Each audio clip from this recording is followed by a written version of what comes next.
मैं सुनील जी, खाटी बिहारी, शुद्ध भारतीय।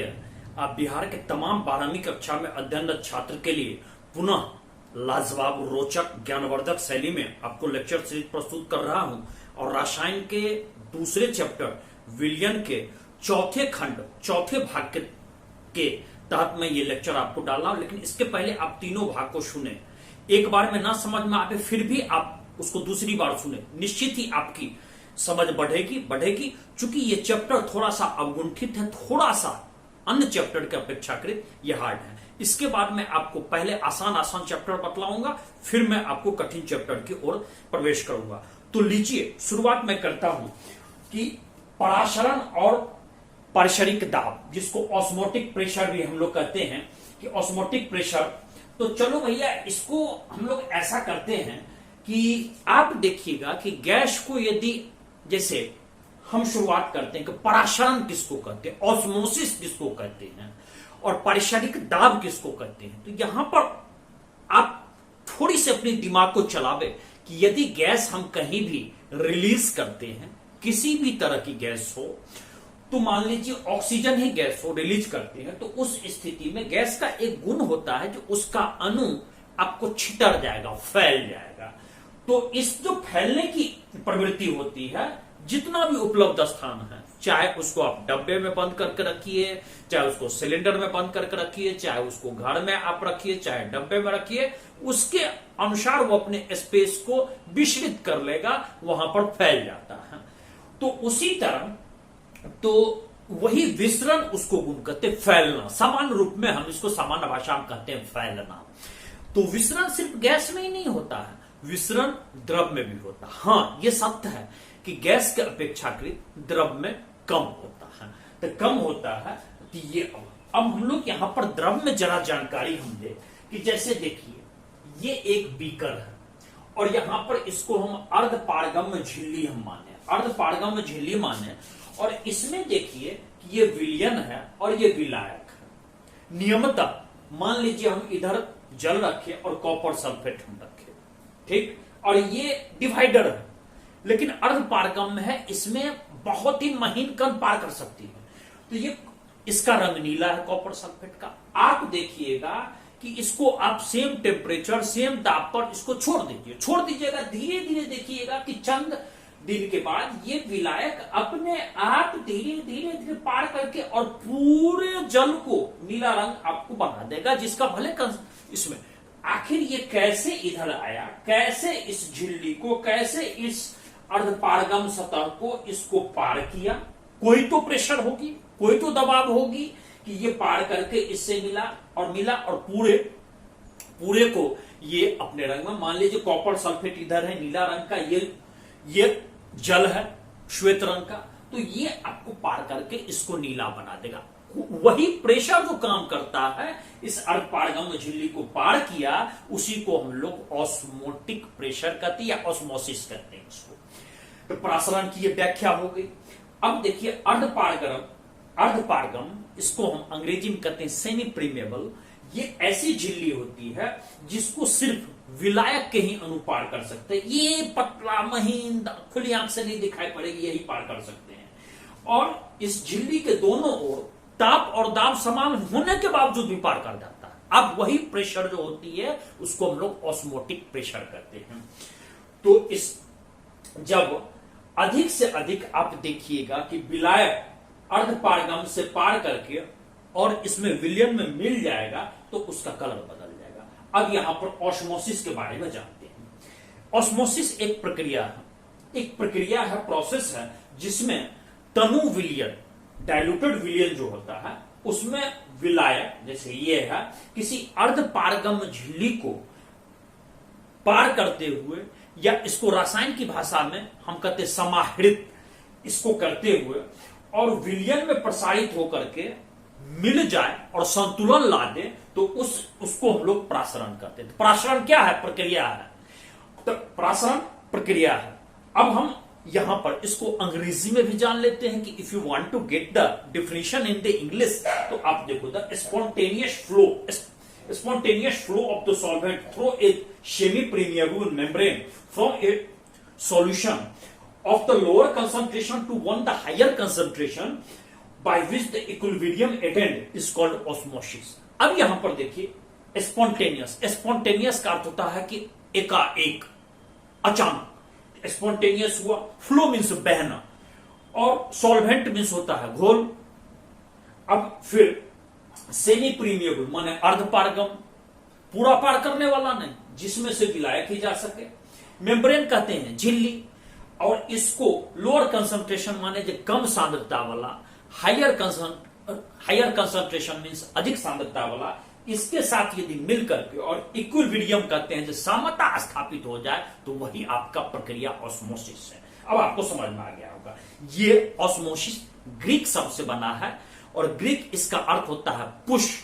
पुश हिंदी में कहिएगा कि पुश का समझाइए, पुश माने धक्का मारना, धक्का मारना माने प्रेशर देना। जैसे मान लीजिए किसी को ठेल दिए, किसी को मान लीजिए आप बेंच पर अगल बगल बैठे रहते हैं, अब मान लीजिए ठेल दिया, जैसे रमेश मान लीजिए ठेल दिया दिनेश बा को, तो उसको कहेंगे पुश करना। तो उसी तरह ऑस्मोसिस जो है ये पुश करने की एक प्रक्रिया है।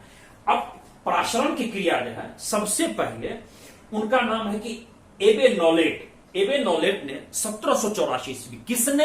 एबेनोलेट। कब? 1784। दिनेश बा जल्दी बोल कि आपको प्राशरण की क्रिया सबसे पहले प्रदर्शन कौन किया था? एबेनोलेट ने। कब किया था? 1784। कब? जल्दी बोल, जल्दी मारूंगा, 10 गिनूंगा। 1784 में, 1784 ने, 1748, क्षमा चाहता हूं, 1748 1748 में किया था। 84 ने कहिएगा, 1748 याद रखेंगे। अब इसमें ऐसा किया कि इसमें एक थिस्टिल फनेल लगाया। अब कहिएगा थिस्टिल फनेल क्या है? तो इसमें देखिए कि थिस्टिल फनेल में यहां पर आप देखिए एक जानवर की इसमें ब्लाडर लगा दिया जाता है, जिससे थोड़ा बहुत रिस्क आपको जा सकता है। और ये आपका इसमें आप देखिए यहां कि यहां जल है, और इसमें देखिए चीनी है, और ये एक ब्लाडर है जानवर का, जिसमें अर्धपारगम है। बहुत अच्छा उदाहरण है।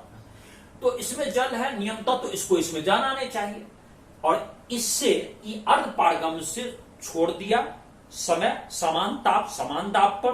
धीरे धीरे क्या देखा कि ये जल, इसमें आपको चीनी घुलने लगी। इसके बाद जल का लेवल जो है या प्रेशर जो है ये बढ़ने लगा। तो आप जो देखते हैं ये चेंजेज ऑफ प्रेशर। तो इसका माने आखिर कैसे ये चीनी घुला? कैसे मान लीजिए कि ये जल की लेवल बढ़ने लगी, जल की उसमें चीनी की कंसंट्रेशन कैसे बढ़ने लगी, चीनी में मिठास कैसे आई? ये तो होना नहीं था। तो इसका माने कि निश्चित प्रासरिक दाब काम किया। अब देखिए कि यदि किसी विलयन को विलायक में एक अर्धपारगम्य झिल्ली में अलग अलग रखा जाए, और विलायक को विलयन से जाने के लिए ऐसा नहीं है जो जाने की प्रक्रिया में होता है, तो उसमें रोकने की भी कोशिश करता है। एक रोकने की भी प्रक्रिया होती है। जैसे न्यूटन का आप देखिएगा तीसरा नियम, कि प्रत्येक क्रिया के बराबर विपरीत प्रतिक्रिया बल लगती है।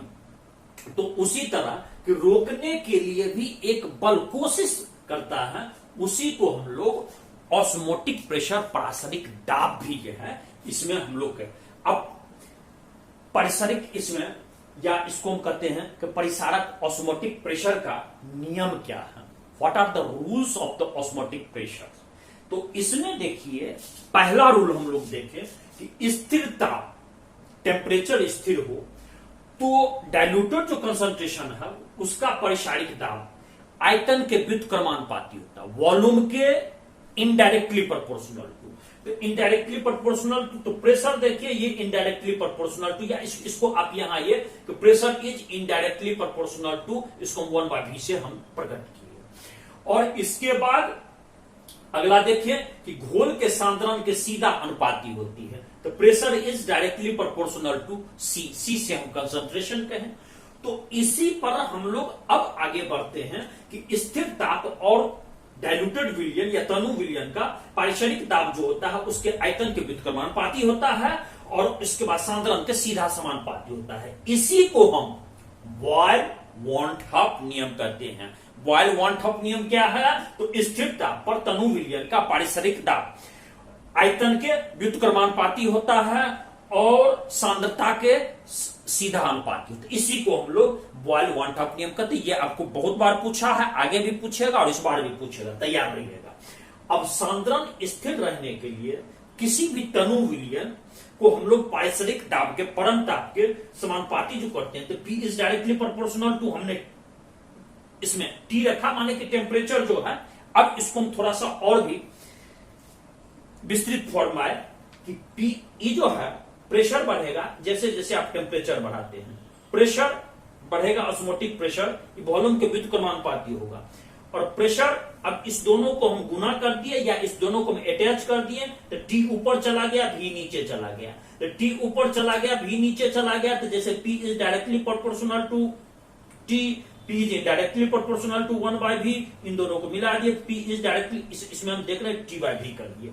अब हम यहां पर ये जो देख रहे हैं, आप एक चिन्ह देख रहे हैं जिसको डायरेक्टली प्रोपोर्शनल टू कहते हैं, तो इसको हम बराबर से, आप फिजिक्स में भी पढ़े होगा, तो एक कंसंट्रेशन आता है जिसको कांस्टेंट कहते हैं, कांस्टेंट कहते हैं, ये S आया, S को हम लोग कहते हैं ये विलियन स्थिरांक है, कांस्टेंट होता है, ये कांस्टेंट होता है, ये स्थिरांक, विलियन का स्थिरांक।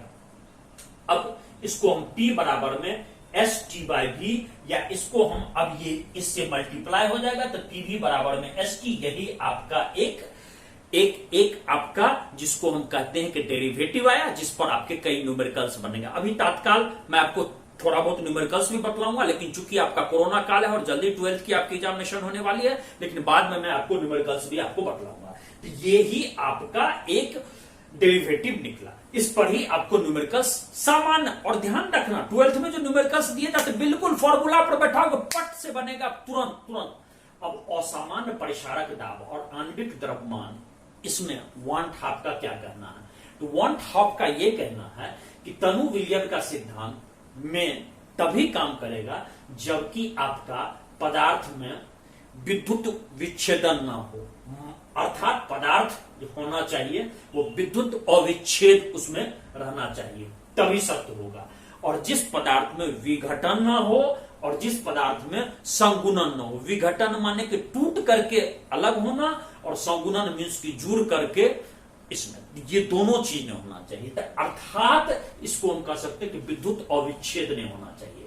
तो इसके लिए अब चूंकि यदि तो ऐसा तो मान लीजिए पदार्थ मिलना बड़ा मुश्किल होता है, तो थोड़ा बहुत उसमें चूक हो जाती है, थोड़ा बहुत उसमें डिफ्रेंसिएशन चलाता है।